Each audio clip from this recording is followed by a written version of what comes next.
now? Okay. I was going to shrink it. There we go. Am I? Recording. We're good. All right, I'm going to call the meeting to order. Today is Tuesday, November 29th, and the time is 10:34 a.m.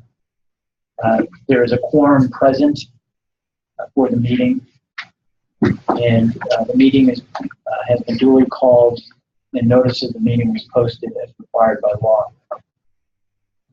So the first item we're going to go to on the agenda is public comments or the gradings, section D. And I understand we have some parents that would like to speak and make a program for now. Good morning. Morning. Thanks for joining us. Thank you for giving us the opportunity to actually come and speak to you. Thank you. I would first say my name is Holly Fox. I'm a parent of two girls at Founders Classical Academy in Flower Mound. Thank you, thank you, thank you, thank you, thank you, thank you, thank you all the way around the table for the opportunity to have my kids in a classical education. I did homeschool them at Deo for 5 years. And we are now at Founders. This is our second year, and they're doing well. And so I appreciate you opening up the campus close to our home. Also, we're very much enjoying Mrs. Campbell. I know her from Deo. Great.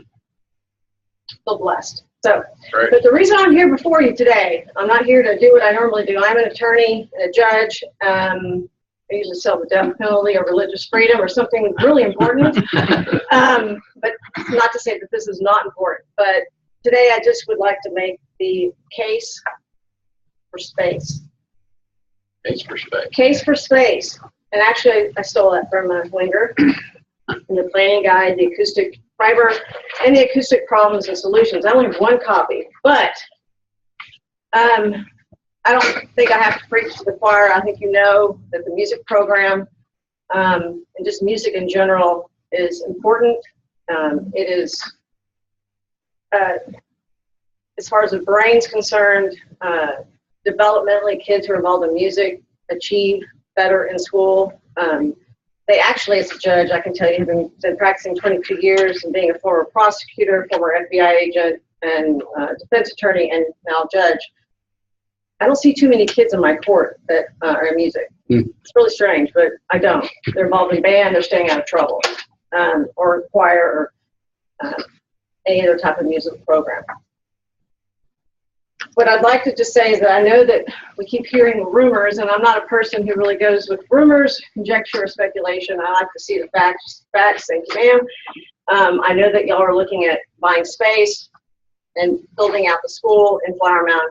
Don't really know where exactly that is or the time frame. We've been told maybe next year and potentially at the southeast corner off of 2499, excuse me, off of 1171 across from the pumpkin patch. But we just want to make sure that you have all the necessary information to make sure that the space and acoustics and all the other things that are really important to the music program are considered now, because it's very hard to go back and deal with problems after the fact. It becomes more expensive to, when something's built, to remedy matters and change space.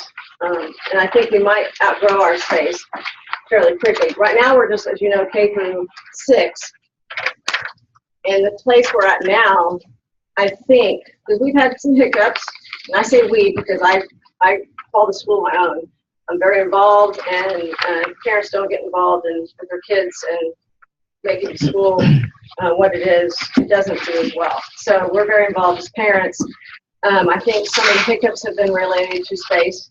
The acoustics, you probably have heard, people think it's too rigid. I mean, I'm familiar with the classical model, the well-trained mind.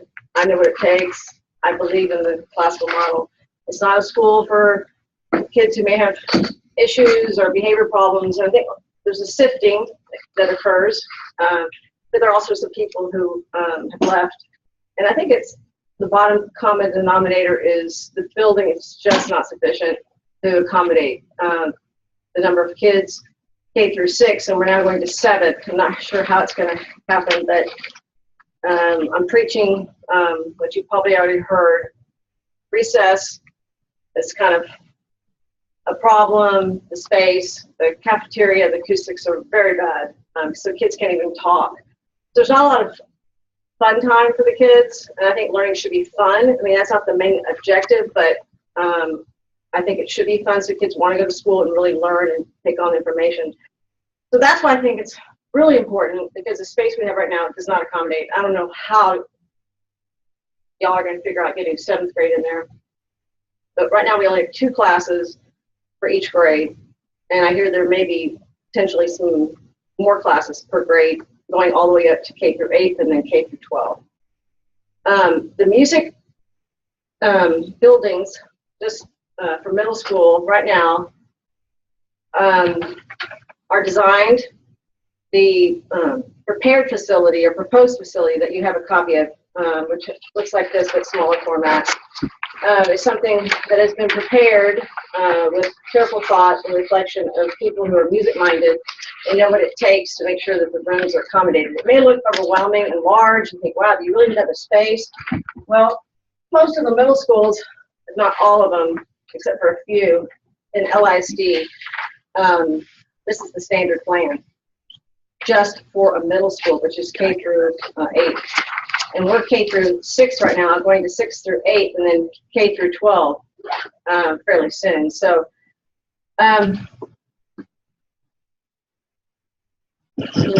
want to make sure that there's consideration as far as the campus, the development of the building. It shouldn't be limited. Because it is an incredible program, and I think that is what makes the school great and set apart from a lot of the other schools. A lot of people have stayed because the one in Louisville does not have a music program. And I am biased, but I'm also just looking at what I've seen in the music program in 2 years.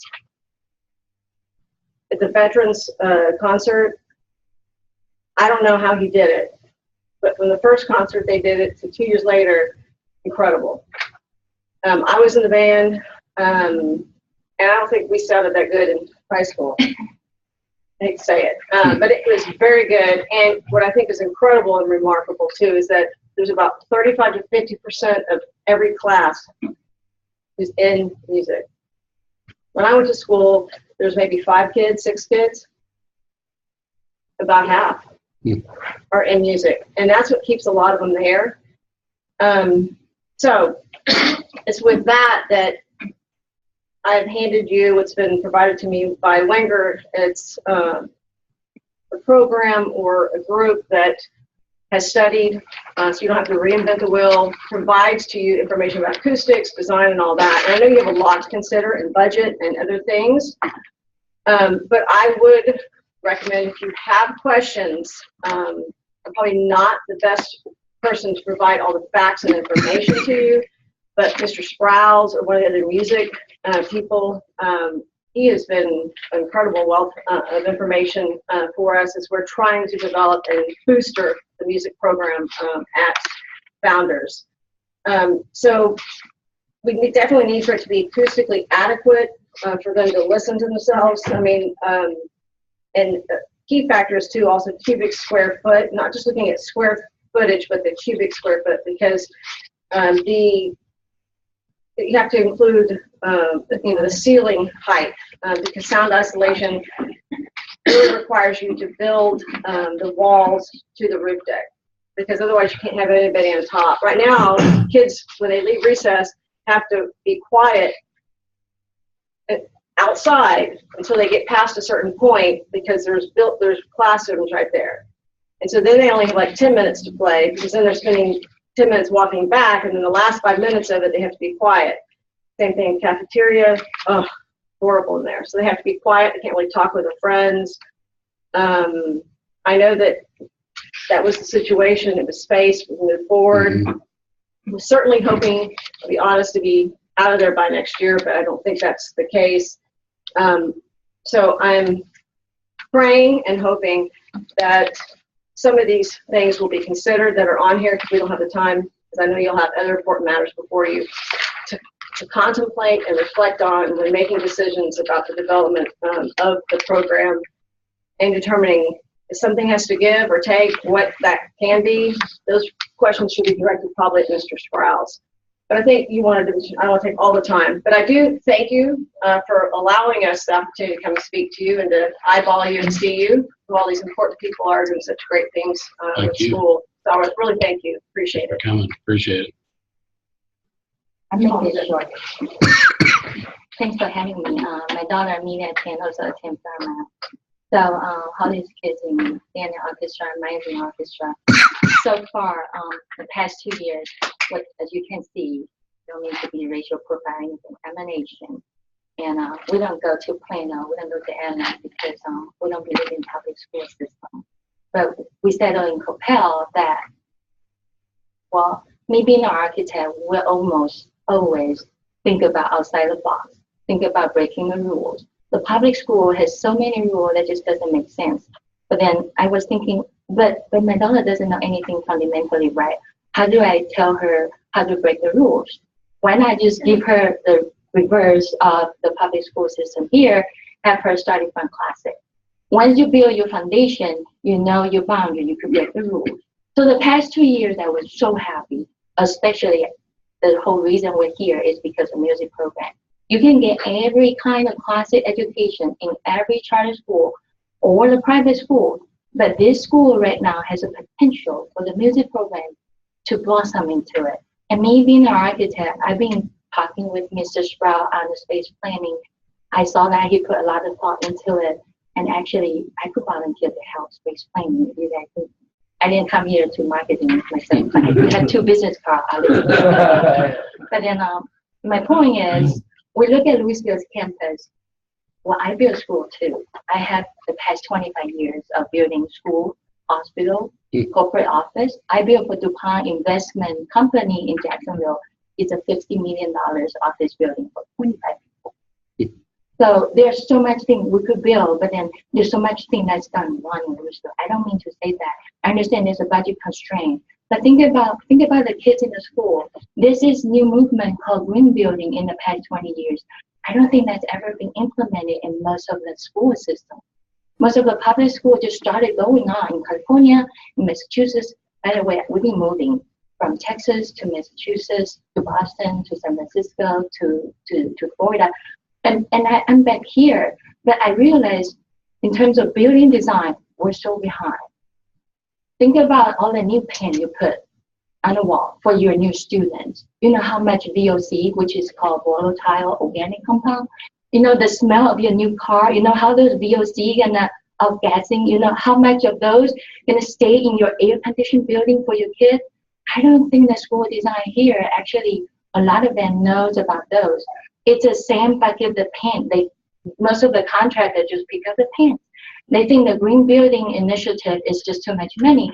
No, it's actually helping building stronger kids just so that they could have a better movement. Those are part of what we do. And I don't mean to tell you your architect sucks, but I'm trying to tell you there are a lot of alternatives you could suggest your architect to do. I could help to initiate a discussion. I could help. Well, the whole reason, yes, I am selfish. I want my daughter to have a good school. I don't want to blow your budget, but I want the first bucket of the paint on it doesn't have VOC. There are things we have to think about. I want the school to success because your success is my success because my daughter was success. And there are a lot we could put into it. Think about this. The Wagner has a lot of good music programs. We could build the volume. We don't have to build everything right now. Mr. Sprout lay out the plan. It's very aggressive. It's to the end of the high school, but if we do well planning.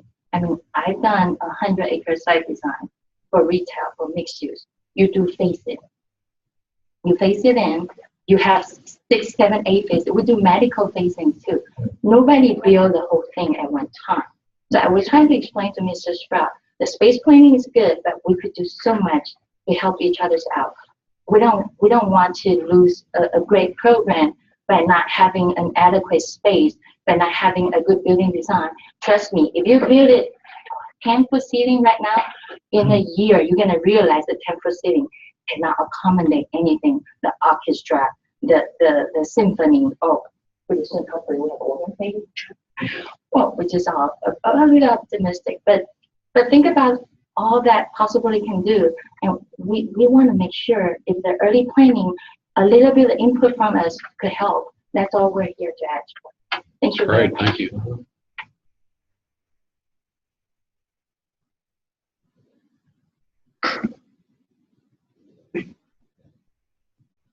And walking into this, I don't really know the nature of this meeting in terms of format, but just as a parent, I have a 6th grader. She's my oldest child, and so it's our first year at Founders. We have a couple of cousins that have been in Founders in past years, and it's just been a great experience for us. And I believe in the mission of Responsive Ed and Founders in the classical tradition, and just the love of music and art. It's just been a great thing for my daughter, Emma. She has been playing violin privately for a couple of years, but was kind of growing sour on it and was ready to quit at the end of the summer. So it has just been wonderful for her to come to Founders and immediately meet up with the students who had already been playing for 2 years. And she landed first chair last month, and so she's just been delighted, and it's just sparked this love of music for her to suddenly be surrounded by peers who, we would have been in McCamey Middle School. I think there's a great orchestra program there, but to have that synergy of understanding history and arts and all of those pieces together has just been a blessing to our family. And so to see the response that is coming, and to live in Flower Mound and to understand and feel the appreciation for learning and well-being and loving life and being your best self, I think there's a lot to be said for how that is facilitated by the program that Mr. Sprouse can create and the facilities that support that, so that the kids have space, Mr. Sprouse has space, and it elevates the entire experience. And so our experience has been rather small and limited, and just the beginning, as I have a couple of little ones trailing behind her that will hopefully get in later. And so I'm thankful for what you provide, and just the way it's opening worlds for my daughter Emma and her peers. And I thank you for your time to reconsider our experiences. Thank you. Thank you very much.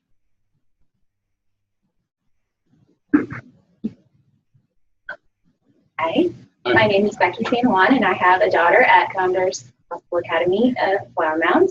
I'm also a former elementary music teacher in the Dallas area school districts, and I just wanted to encourage you to consider the elementary music space as very important, and also a freestanding space that doesn't double as anything else. Whenever you have a large enough space, it allows for a variety of activities, so the kids can experience movement, they can experience instruments, they can also have a space that if they need to sit and have some type of lecture experience, they can do that. Also, little bodies take up little space, but once you start having those big kids, they take up a lot more space. They need more room to move. So our current facility is very small, where we have, I wouldn't consider that big enough for a variety of activities. Also, when you're sharing that space with other instruments and storage of things, there's a possibility of damage. And those instruments are very expensive. And it's something that, yes, it's expensive, but it's an investment. It should last the life of the school. It's something that can just be repaired easily, continue to be used. So you want to protect those valuable investments. Also, there's the possibility of injury, because little kids are clumsy. They're dancing around, they trip on something. You know, you don't want a nice instrument in the way that they could get injured on or damaged. Also, one thing that you see is that love of music starts there in kindergarten. So we want to start them out learning and loving music so that they do grow into lifelong musicians. And they're starting to continue into music into middle school and high school and beyond. And, you know, as Holly mentioned, music has so many benefits to math and emotional intelligence and social intelligence. So I just think, again, just consider that elementary music space to be independent and very, very important. Thank you. Thank you. I had one comment. Kind of in my mind, and I forgot to mention it. She said something that reminded me of that. I think there's also an element sometimes maybe of looking at the demographics of different schools. And I don't know the difference between maybe the Louisville campus. I really don't know a lot, so I might be overstepping my comments here. But there's an affluence in Flower Mound that might be different than the resources in Louisville. And there might be a much bigger response for parents who are able to provide private lessons, provide instruments, provide things that is there and maybe more taxing to some of the Louisville parents. So I don't know if there's something there, especially with so much development in Flower Mound, just west of, Cross Timbers and west of, 2499, and so much growth to happen. And these are families that have resources, have abilities, families that are looking for good places for their children to spend time. It's a great community for families. And so to support that, there might be a need here in Flower Mound that you haven't maybe felt elsewhere. So it might feel like new territory, but it might be warranted different privileges or different resources to meet that need. Appreciate y'all coming. Thank you. I asked two people to come in the room. This is Brian Stevens. Brian, would you stand up? This is Brian. Brian's Vice President of our Facilities Division. And then behind him, this is Mike. Mike is the Superintendent of the Founders brand. So I'm going to step out in the hall and introduce y'all a little more to them so we can make sure we keep this dialogue going and this conversation. We appreciate y'all being here. Y'all have any questions, board members? Can I just say something real quick before we leave? Something I thought of. Do you know who the top 3 bands were this year in state? Flower Mound High School was number 1, Hebron High School was number 2, and Marcus High School was number 3. All part of the Louisville Independent School District. We want to be up there with big dogs, too. And I think what she said, too, is multi-use space. That's something to be considered with architects. Designing some of these uses, these multi-use, when you look on the plan, if it's used for band, it really needs to be for band. Because you really, also as you get older, you can't have the orchestra practicing at the same time as the band. And then there's all these things that have to go into consideration, a lot beyond my level of experience or in the music world. People who've taught music, have just played music and enjoy music. I know enough to get along. But I definitely encourage these two to get a hold of Mr. Sprouse for some of the parents who know a little bit more about the design features and acoustics that are very important. Thank you. You guys, appreciate you.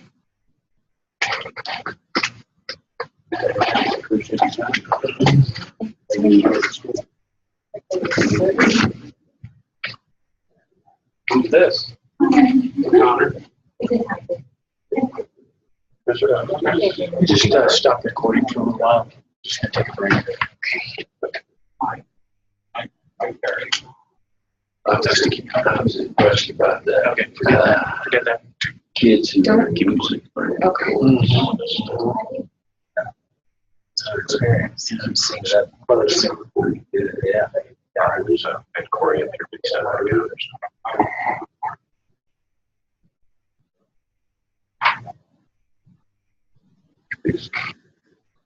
do we want? Good.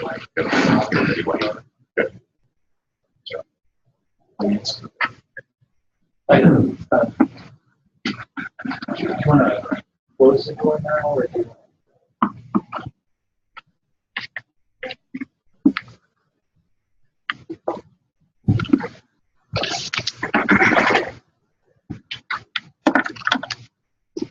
All right, so we're going to go back to the part of the agenda we were in before stopping for a while.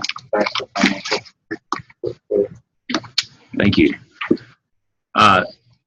So I'm here to present our annual FIRST report, FIRST standing for Financial Integrity Rating System of Texas. This is something that the state legislature requires, and PEA has identified the criteria by which they rate school districts based on their financial status. The reports that we will be looking at today are for the Texas College Preparatory Academies and the Premier High Schools. These are based on the financials of the company at for the fiscal year 2014-15, which ended on August 31st, 2015. So while we have closed out the next fiscal year, we're really looking at 1 year earlier, just to note that. I am very pleased to report that on both charter systems, we received an A superior rating on both systems. I'll take a little time to just walk through what that looks like, but very pleased with that for our organization. I'd like to start with the Texas College Preparatory Academies. You should have that handout in front of you, and we will take a look at that. There is the current FIRST rating is on the first 3 pages, and we also provided last year's FIRST rating just for reference only, so that you can take a look at that if you are interested. This year, TEA changed their rating system. They went, last year they worked on a 30-point system. They changed it to a 100-point system.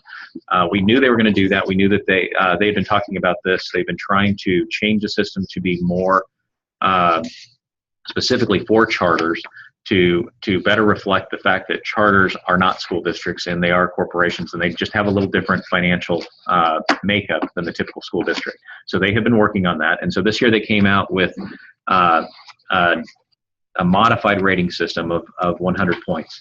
So if we take a look at the first page, you'll see that the first 5 indicators are pass-fail. If you pass, you move on. If you fail your FIRST rating. So that's just kind of it's a yes or no. So we received yes in all of those. The next 10 indicators are based on a 10-point scale, so totaling then to the 100 points. And you will notice that on all but one of them, we received 10 points. On the one that we did not, number 7, we received 6. We received a total score of 96, which is considered superior. Just to note that the number 7 is a measure of current assets to current liabilities. It's a ratio, and what they do is they scale that based on strongest to weakest based on that ratio. The one thing that specifically on Texas College Preparatory Academies that causes us to just be slightly weaker on that, and we are not weak on it, but slightly weaker, is that we typically have carried over our payment to K-12, payable to K-12 for services rendered in the prior year. And so that's on our books at year end, and that is significant. It's a little over $20 million that we keep on there. We already have the revenue for it. We've already planned for it. It's all built into our budget and operations. So it's not an issue, but that does show up in this ratio and kind of throws it a little bit at the end of the year. But overall, I just wanted to say very, very solid. Premier High Schools. Oh, I'm sorry. I need to do one more. We need to go one more page. So if you look at the second page, you can actually see the total and the rating. On the third page, there are a few things that we need to present. First of all, first one relates to the copy of the superintendent's employment contract. There's a copy on our website, ResponsiveEd.com. They request a summary schedule of the superintendent and board reimbursements and credit card expenses. Our charter, the charters do not incur these expenses directly. They are actually incurred by the charter holder at the corporate level. And so we are not providing that here, but those are available upon request. The schedule for compensation or fees received by the superintendent from other school districts. There is no compensation to report. The summary schedule of gifts received by officers, board members of $250 or more in the aggregate. There are no gifts to report in this section. And then a summary schedule of business transactions with the school district by board member. There are no business transactions to report in this section. So if there are no questions, that would conclude the Texas College Preparatory Academy's first report. And I will move on to Premier High Schools. Similar, it's the same rating system for Premier High Schools, or same rating system for the Premier that we had for TCPA. Premier High Schools as well on the first 5 indicators received a yes. On the next 10, we received 10 on all but 1. There is one that is the charter schools administrative cost ratio. We received 8 out of 10, which is very strong. They've changed that in recent years. It used to be one of those that you receive 10 or you receive 0. They decided to change that because structures are different, and so what they're doing now is they're doing it on a sliding scale. And so we received 8 out of 10 for that, for a total score of 98. And again, that is an A superior rating. To go to the third page, similar to TCPA, the employment contract is available on the website. We have the superintendent and board reimbursements and credit card expenses. We are not reporting anything here. Those are handled at the charter holder level and is available upon request. They schedule of compensation of fees received by the superintendent from other school districts. There is no compensation to report. Summary schedule of gifts received by officers and board members of $250 or more in the aggregate. There are no gifts to report. In this section, the summary schedule of business transactions with the school district by board members. There are no business transactions to report. Again, the last year's report is provided just for reference only, if you wish to take a look at that. Are there any questions or comments? I have a question about this business transaction. Yes. I checked my books. Yes. Had no transactions during that period. Yes. Now, the next period, I bought curriculum. Uh-huh. So we would just report that on there's a line item. We just need to disclose it. It's not an issue. It's just an issue of just disclosing it. And again, it's going to be a relatively small transaction, I'm sure, in the overall scheme of the organization. it just shows that the board members like the curriculum. That's what it shows. I agree with Right. You're not benefiting. You're actually benefiting us. Yeah, you're actually benefiting us, which is, and what Chuck's getting at is actually right. The concern is are you gaining some benefit out of the relationship? And that's not the case. It would be like if I was doing a representation or something, getting money. Right. Well, the benefit could be a conflict that if it will not. Which is true. Which is true. We charge the same amount. Any other questions? All right. Big screen. So do we want to go to the consent items, or Yes, sir. is there anything you want to pull off the consent items, or are we good to go? We do not. We're good to go for consent items 1 through 10. Nothing you want to call out separately? No, sir. Okay. All right. So I'm going to make a motion to approve the consent items under section B, item 1 through 10. Do I hear a second? Second. Second by Ken Clark. All in favor? Aye. Aye. That motion to approve the consent item passes.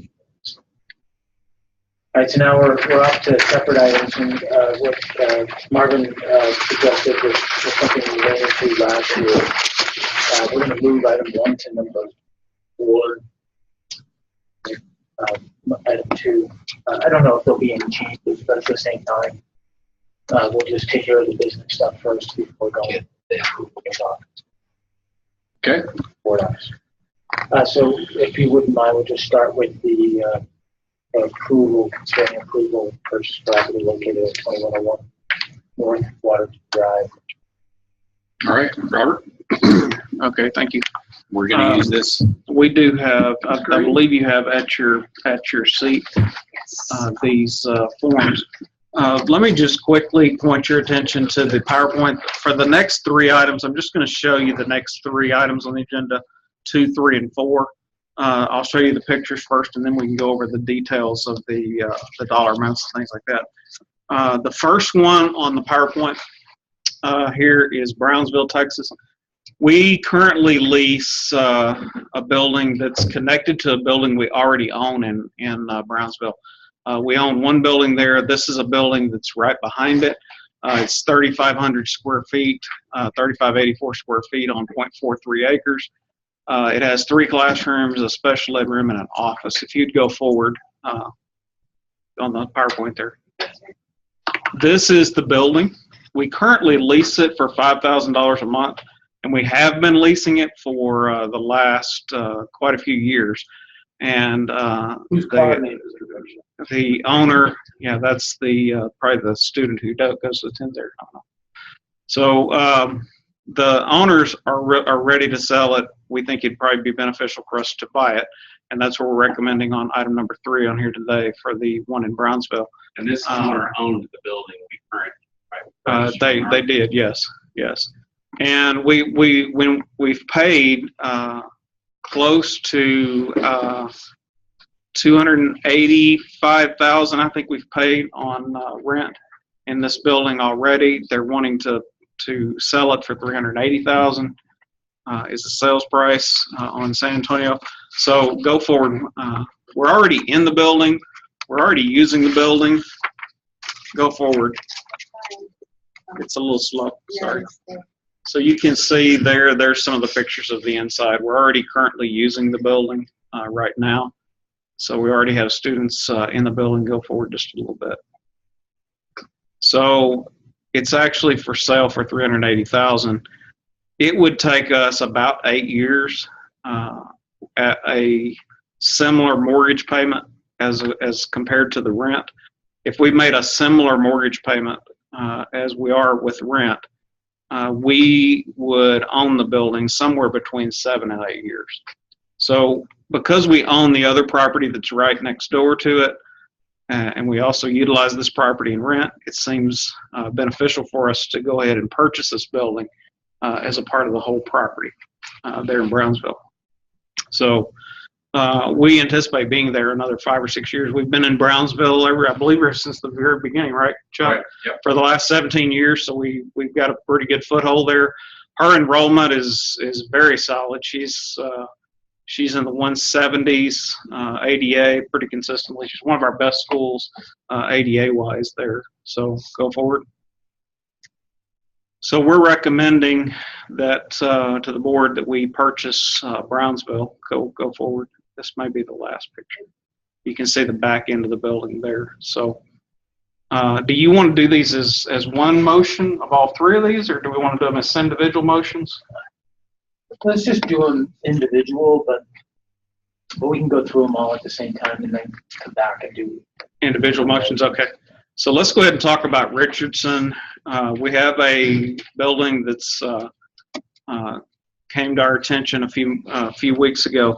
ITT Technical Institute has lost a lot of their funding from the federal government. A lot of these technical colleges and stuff have lost their funding from the federal government, so they've ended up closing down. ITT, I believe, they had a ton of leased facilities that they owned.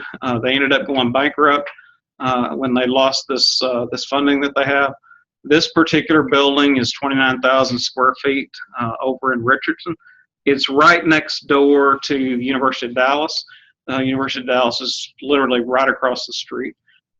This particular building was built in, I think it was I don't know if it has in there, it's 2000, 2001. I don't know if it's on here or not. So it's in real good shape. It does have some work that's going to need to be done to it with just normal maintenance things that are in there. Keep going forward. But, because ITT Technical Institute ended up just closing, it was like everybody was there one day. Their coffee cups were on their desks and everything. And the next day they showed up and the doors were locked and everything's still there. Yeah, well, wasn't in the issue building. with ITT So- that they were a for-profit, the federal government? Yes. Right. There's that one, Heritage College. We have one in Little Rock that we were also looking at. It's a similar situation. A lot of them ended up in the same situation. But if you look at it, it's completely set up. So everything you get, you buy it all. So the furniture, fixtures, go back one if you would. You're buying from a receiver? Yes. The bank and the judge are working with that right now. Are you able to go backwards? You did technical difficulty. No. If this not bad, you can't go down there to the bottom left and hit that little button and go back. But Well, in theory, guys, and it's not working. I know it sounds crazy, but it's not. okay, so what you see basically in the pictures that you just saw is everything goes with the building. So the only things that we won't get with the building are the actual computers. They have to take those out. They have to send those somewhere because the Attorney General requires them to clean the computers and get all the data off of it and all that kind of stuff. All the personal, student files, all that kind of stuff, they came in, they cleaned all that kind of stuff out. So, but everything else as far as desks, furniture, equipment, tables, pictures, file cabinets, computer desk, office furniture, everything goes with the building. So, except the actual computer. We do get the keyboards. We get the keyboards and the monitors. We do get those. We don't actually get the computer itself. So everything goes with it. Projectors, whiteboards, all the stuff that we would eventually have to buy. We're valuing all of that at about $100,000. But to be honest, if we actually had to go in and buy it all and furnish the building ourselves, it would cost much more than that. For us to actually buy it ourselves. So our goal with this building is to create the same type of program we have in Houston, 2 locations, the high school dual credit being right there, literally across the street from UTD. They do not do early college at this point. We would try to work with them in an early college program like we have with Start, or we would just do concurrent. But the 2 schools in Houston are over 250 kids each. They've had high demand because they're right there with access to the college. We've had challenges here with our high school that's up in Hickory Creek that was at the Flower Mound building that the parents just spoke about that we put the classical school. That school, we've had a difficult time working with the local community college, getting them to do something like Lone Star College. So we think we'll have an easier opportunity being closer to UTD to be able to market it for what it would be, which is a dual credit high school program, and it should be very successful. At the same time, we have a Premier in Richardson that the lease is up this summer, and we would take 2 of the rooms and make a Premier learning center for those students to be able to go into this. And that lease right now, Robert, do you have that number off the top? I don't off the top of my head. I think it's like $14,000 a month just for this one building we have in Richardson. That's so when we buy buildings, we try to be able to use them in a multi-purpose way if we have issues with demand. The third option is we have a Richardson Vista that's in a church building right now that lease comes due in 2 years. So if there was not enough demand, which there should be, but if there's not enough demand for a high school, then the Richardson Vista, the Richardson Class School. So it's a great opportunity. It just fell on our lap. This is one of those organic things that was not a part of our 6-year plan. One of the things we told you will pop up every once in a while. And that's this one as well as San Antonio, that's what's happened. And, these locations, as you can see, obviously you could have class in there, next week if you wanted to. You can move right in and just be able to occupy. So what's it going to cost to brand it? To paint it, put the RES brand stuff on it? There is some work that we would need to do to the building. There's very little work on as far as painting on the inside. The ITT did take care of their buildings on the inside and the outside. The signs, Because it is 20 years old, the roof is going to need to be replaced at some point in time. It's fine right now. We can get moved in. There will be the new roof that will have to be. There's some AC work that's probably going to end up having to be done because that's now 20 years old as well. It's going to have to be done at some point in time, but not right away, and they don't have to all be done at one time. The fire alarm will need to update that just a little bit to do some updates with the new fire alarm requirements. So about $600,000 over the next few years, and those things can be depreciated out as well. And then making sure that it's consistent with the new fire codes. But we're currently in communication with the city of Richardson to make sure that before we actually signed on the bottom line that we were going to do the deal, we would make sure the city of Richardson has signed off that a charter school could be in this location. So, what's your signs? If roughly? we 8 to 10,000 on a sign.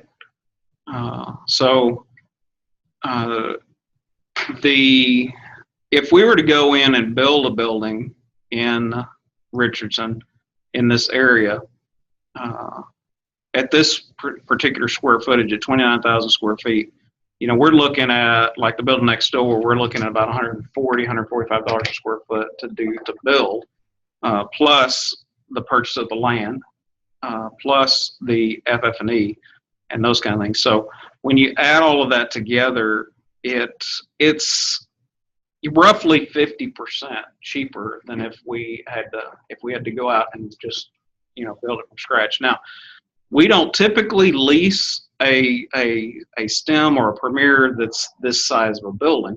We would typically lease a 15 or 16,000 square foot building as opposed to a 30,000 square foot building. But in the heart of Richardson over there, we have multiple uses, as Chuck explained. We have multiple uses and potential uses for the building, so that we have backup plans. If the first plan for some reason doesn't work, we can always use it as a elementary school as well. So in San Antonio, we don't currently have pictures of the San Antonio site. The San Antonio site is this ITT building as well.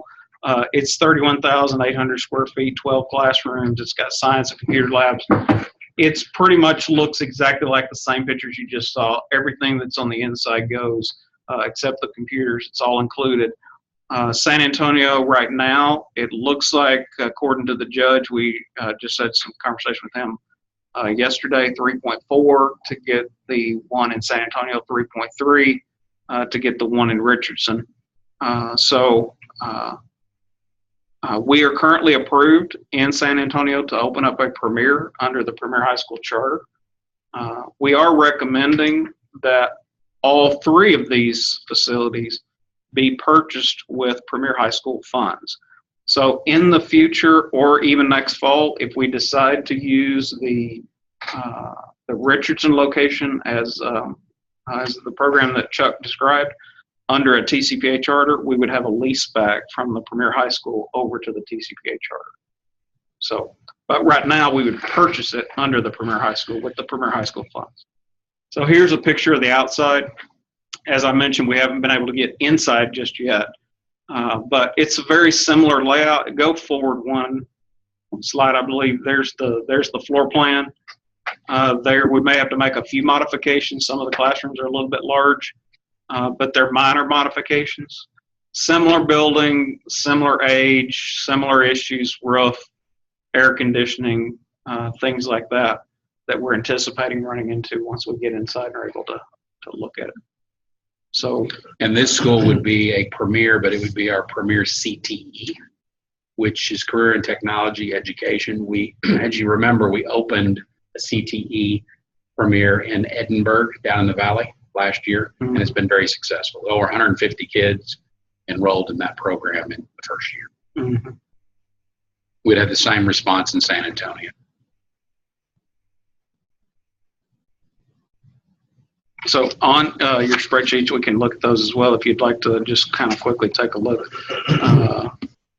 at the dollar amounts, the estimated cost, total cost would be about, on the Richardson 3.3, they're under improvements are the things I talked about.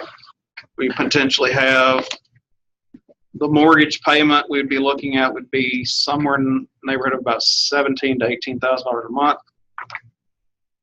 If we had to lease in Richardson with the lease rates and the square footage of the buildings over there, we would be looking in the low 40s with a lease payment in Richardson.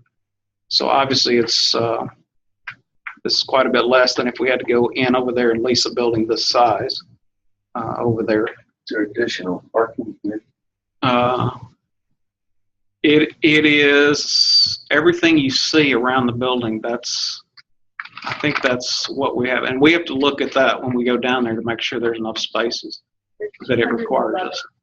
How many? 211 parking spaces. And it's similar. I think it's 225 in Richardson. Well, 211 was Richardson. San Antonio is 232. Yeah.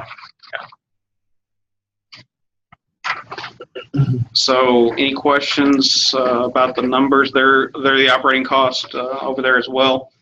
The monthly operating costs and then the annual operating costs. This, we would need to be at about 225 students at these two locations in San Antonio and Richardson to keep it under what we try to keep it under is the 20% all-in cost. On the Premiers and the CTE campuses, different than a regular TCPA campus, the payroll dollar amounts that we spend on payroll is less because we have a lower teacher-student ratio in the high school grades. So we don't have as many teachers as we need in the TCPA. So the payroll expense is generally less, like at Lone Star University Park and at the CTE campus. So if it ended up being just a little bit more we were spending on the facilities at either of these locations to increase the 20% a little higher than that, we still feel like we would have enough margin to still be able to make a profit on these two locations, even if it was just a little bit higher because the payroll expense is less. Okay. Any questions on any of these locations?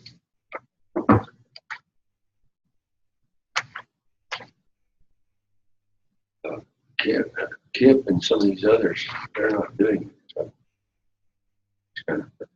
CTE or the high school, no, sir. They may have some dual credit, but their program's pretty similar across the board. Yeah. This is, when we talk about organic things like this is really how we become known in the industry as being responsive. We're going in and looking at options like these and offering different types of programs with the same moral education, the same civics program, but other things are different about it than what you would see at Founders, Flower Mound. It makes us very unique in the industry. And in San Antonio, where this particular building is located, we were already looking to lease a building in that part of town anyway. In fact, we were just down there 4 weeks ago looking at buildings that were just a couple of miles south of this location. And then it came up just when I got back from that trip. So the lease rates would be quite a bit more than being able to pay the mortgage that's $18,000 on the building. So it's over. Do you know where the loop Interstate 10? It's kind of northwest of Interstate 10, up on the northwest side of town. We currently have a school on the central east kind of part of town. So this is not the same trade zone. It's pretty good size, pretty distance between the two locations. So it's in that area of town, on the west side of town, that we wanted to be in with the Premier. So again, another multi-use function is we have our school, that the Foundation School for Autism, that's in a lease right now. This is quite a distance away, but where the school started to the location it's in now to where this would be is going to be the same. And with the unique needs of those parents, they're going to drive their kids, which is what they're already doing. So, again, if we had any issue with the Premier and the CTE concept, which again we have no reason to believe that would be, then we have another lease coming due in 2 years for the Foundation School that could be relocated to this building at about the same rent as this mortgage. Yep. Is that one's around 15? I It think. is, yes. So we're talking about $8.3 million in total project cost. And you're also you're definitely thinking of mortgaging 380 for the voucher, Yes. as opposed to paying cash. You think that that's a better? You have any thoughts on that, James?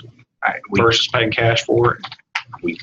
really could do it either way, but I don't know if you model just have- the cash flow and those things. With what S&D wants and what they're looking for, to model all that out. yeah, I haven't really gone through and modeled that, but it's one of those things where we have enough cash that we could handle it and still maintain our days cash on hand, and we could also put it into a loan without any issue of our covenants there. Yeah, I mean, it's We're a not small renting amount this. compared to the other. It areas is. that we borrow. It is. And so all in, you know, I think you mentioned a couple of times you have to have a couple hundred students. What was it, 225? 225. 225 in both locations, the Richardson and the, Yes. and then it's a smaller number in the Brownfield location. Yes. Yeah, I mean, I would look at Brownfield as this is sort of a low risk or no risk. You're exactly right. Yeah. The other two, the values of the building. So what are we valuing the building at? 2.6 on the one in San Antonio is the actual building, and 2.5. Yeah, but that's the cost. That's what you're going to buy it at. Right. We're going to say that, you know, we're paying market. We're not paying, you know, we really think that that's the add to asset on the balance sheet is at 2.6. I'm sorry. It's going to be more than. It would be more It'd than, be more it's than- going to yeah, be it would be more more than than that. But as far as It will be more. when you go out and get appraised, though, they're going to appraise it at the Close to that. 2.6. Right. That's Which is what- probably done on the balance sheet. But what's the real value? Again, a fourth option is if we turn around and sell it to charters in those markets, especially San Antonio. We wouldn't do this in Richardson. You're looking at people that are building at 140 to 150. If you're going out and buying, you're paying at least 100, and that's without when he's showing the $82 a square foot. That includes the land. The 100 would be just for a building, or the 140 just for the building. Yeah. And then the fixed assets, we're really lowballing it there at 100,000. So I mean, and that's essentially because of the asset itself, our cash position. You know, interest rates terrible compared to what they were 3 months ago, but still in the big scheme of things, We're getting nothing on our cash. Yeah, we're not. Very low. but okay, so I just because of the asset itself, you know, the problem with big buildings is we knew with this building, I was on the market for a while, really hard to sell them. So I mean, it's great to have the asset, but our cash is good, so we'll be able to pay. So my point here is that we don't get to the 225 or get to some bigger number than that, and it becomes a risk. We have the one that we can move a school into that location, so I think that that's good. And you're paying $200,000 on a lease every year that you could lower this price if you're just trying to dump it, 5 years from now and knock $1 million off of it. And you still came out ahead. We're becoming big property owners. We are. This business, which is good. I mean, I don't have any other questions. Like, you need to be very careful and cautious that you guys are when you use cash. Or that's more important now, especially with interest rates. And I don't care what anyone says. And I'm a banker, so I like the idea that interest rates go up and we make more money doing that. But the whole idea of raising interest rates so people will save money, pay higher amounts on the credit cards that they've overextended themselves on. But for individuals, it really doesn't. Right. Watch this. So I, unless anyone has any questions, we go forward with the motion. I mean, we're comfortable with the debt, that additional $8 million or so. Yeah. Is North Star is comfortable with it? What's that? North Star is comfortable with it? North Star's comfortable. Because we've moved a lot of the debt out of Almost all that's over in the bond. now. Yeah, the only debt we hold right now with North Star is at the corporate level, not within the charters. And yeah, North Star is actually asking for business at this point. And the big thing to consider is the revenue. You know, the fact that we don't have these locations, if we wanted to build them, they'd take at least 2 years, then that revenue is not happening for those 2 years. So the revenue that's generated from these that can be put back into the district, put back into programs, put back into kids is something you got to factor when you're looking at the cost of these buildings. And even if the attendance isn't at the level yet that you want it to, at least there's something. If you're operating at a loss, it's a loss we can stand for a while. Right. Okay. And in our history, you're not going to see any of our schools losing money after the first 2 years. It's generally the first year. And we generally try to have, I mean, as Chuck mentioned, I mean, more than one use for the building, even though we're recommending it to be used for this particular purpose today. We always try to have that conversation. Well, what's the second use or the third use? Plan B, plan What's C. plan B and C? If this doesn't work, okay, what are we going to do here? What can we do there? It's we don't always have just a one plan, and if it does, it's going to go south. You know, and the good thing about San Antonio, it's in a very highly populated area of San Antonio. It's booming. And in Richardson, it's in a very highly populated, right in the middle of Richardson. We're not recommending something, you know, way out in Del Rio necessarily, or in a place where it may be more risky. The risk is a lot less in these two areas, even if we sold it off later to, for some reason. So I'm going to do these in individual motions.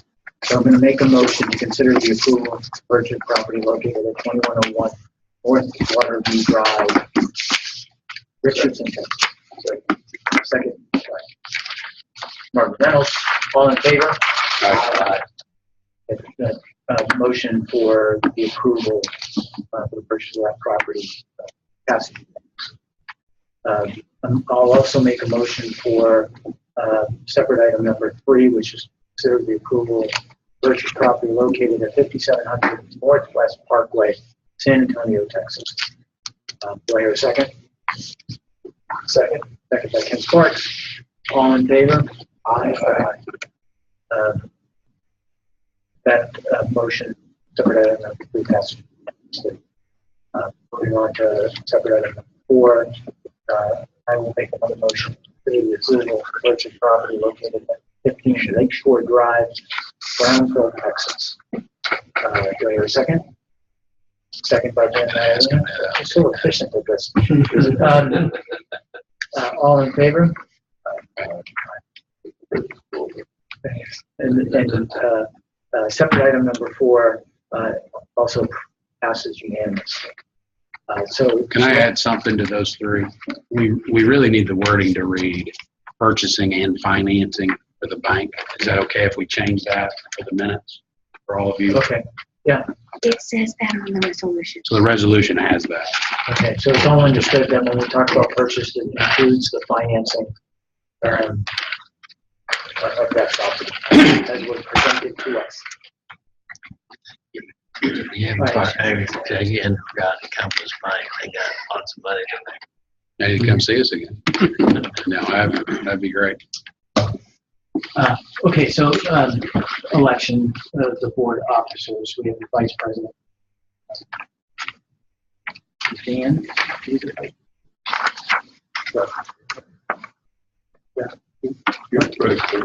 You're vice chair, the president, vice president, secretary. Okay. And that's been in place for a year? A year. Everybody good leaving it that way? Okay.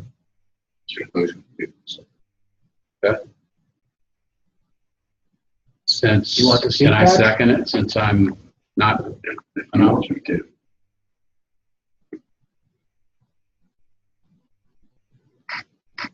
Yeah. I can second it? Yeah. Good? Yep. That is. Right, all in favor? Aye. Aye. The election of the board officers remain the same. Passes unanimously.